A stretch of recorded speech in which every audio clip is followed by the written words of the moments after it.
Have you ever looked at a place like a high-tech lab or a cutting-edge film company, maybe even a championship sports team, and just thought, how do they do that? They're obviously organized, but not in any way we'd normally recognize. They're just built differently. They're designed not just for day-to-day performance, but for massive, breakthrough innovation. So today, let's dive in and really explore the blueprint for these pioneering organizations. I absolutely love this quote from A. A. Milne. It perfectly captures this fundamental choice we all face. Do you follow the rigid, preset path, from A to B to C? Or do you go directly to what matters most, to the core of the problem, the thing you're passionate about, the project you really love? And believe it or not, this isn't just a question for a trip to the zoo. It's a massive question for how we build our companies. So that's really our big question for today. What does an organization even look like when it's designed to go straight for the goal, adapting and creating as it goes, instead of just, following a set of instructions? Let's find out. Now, we're not talking about your typical performance-driven organizations, the kind that are built to efficiently stamp out the same product or service over and over. Nope, we are looking at something else entirely. Organizations that are built from the ground up for sophisticated, open-ended problem solving. And the name for this kind of organization is the Project Pioneer. Just think of them as the explorers of the modern business world. They're filled with experts who all come together to create totally novel things, basically opening up brand new territory in whatever field they're in. Here's a great way to think about it. A traditional organization is a lot like American football. The coach calls a very specific, pre-programmed play, and success comes down to just flawlessly executing that plan.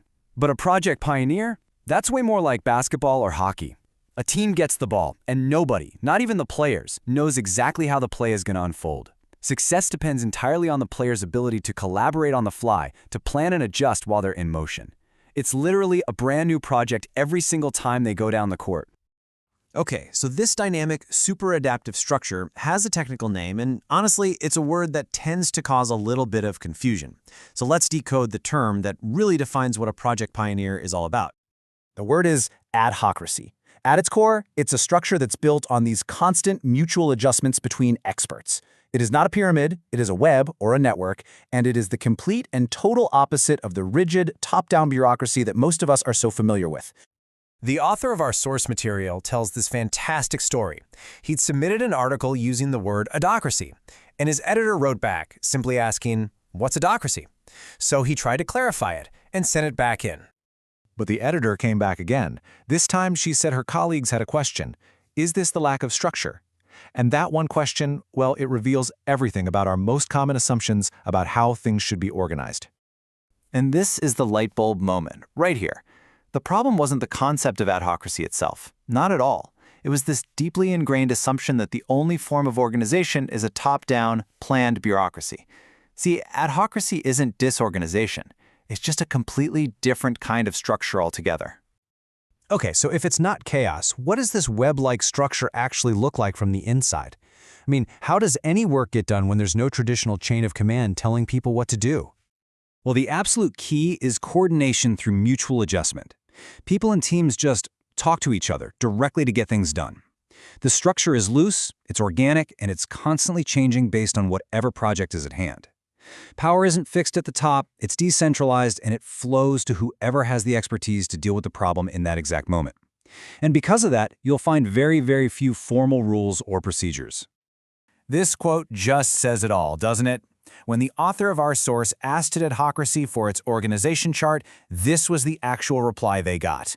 It's a perfect summary. The structure is so fluid that a static chart would literally be obsolete the second it was printed. Inside this web, all the traditional roles just get blurred. That old line between line and staff pretty much disappears because everyone pitches in on project teams. Managers here aren't controllers, they're connectors. Their job is to facilitate communication, and a lot of the time, they're working right there alongside their teams. And strategy? Oh, that is not handed down from on high. No, it emerges from the ground up as teams learn from their projects and discover what actually works in the real world. Now, all of this sounds incredibly innovative and exciting, right? But it's not a perfect system. This way of working comes with a very specific and sometimes difficult set of trade-offs and challenges. Yeah, the biggest downside is ambiguity. Just constant nagging ambiguity. A never-ending pace of change, unclear roles, these crazy boom and bust work cycles. It can be incredibly unnerving for people. I mean, one month you're working frantically around the clock, and the next you might be playing cards waiting for a new project to start. This kind of environment can also be a real breeding ground for conflict as power shifts and priorities are always changing. And here we get to the central paradox of the Project Pioneer. It achieves its incredible effectiveness at innovation precisely by being inefficient in any traditional sense. It's a mind-bender, but you simply cannot systematize or rush true creativity. So why is that? Well, because innovation is, by its very nature, messy. It requires huge amounts of communication between all sorts of different people and teams. It requires slack, that's time and resources for people to make mistakes, learn from them, and try again.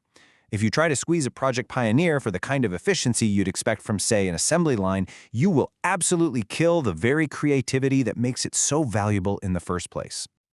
Okay, so now that we've got a good handle on the Project Pioneer, let's zoom out a bit and put it into a broader context. This should help us build a really complete mental model of all the different ways organizations can be structured. This table gives us a fantastic side-by-side look. On one side, you've got the programmed machine. That's your classic bureaucracy. It's amazing at efficiency and reliability, but it can be super inflexible. And on the other side, you've got our Project Pioneer, the adhocracy. It excels at innovation and flexibility, but it can be really inefficient and ambiguous. The takeaway? They are two different tools for two very different jobs. So how can you actually apply this? Well, here's a super simple diagnostic tool. Just ask these questions about any organization you're curious about. If the work is simple and repetitive, you're probably looking at a programmed machine. But if it's carried out in collaborative teams to get custom results, bingo, that's our Project Pioneer. And as you can see, there are other models too. But for now, this gives you a really practical framework to start analyzing the world around you. And that brings us right to our final thought. Take a hard look at your own organization, your own team. Is it set up like that football team, designed to execute pre-programmed plays with maximum efficiency? Or is it more like a basketball team, built to innovate, to adapt, and to pioneer on the fly? There's no single right answer here, but knowing which game you're actually playing, well, that's the first step to winning it.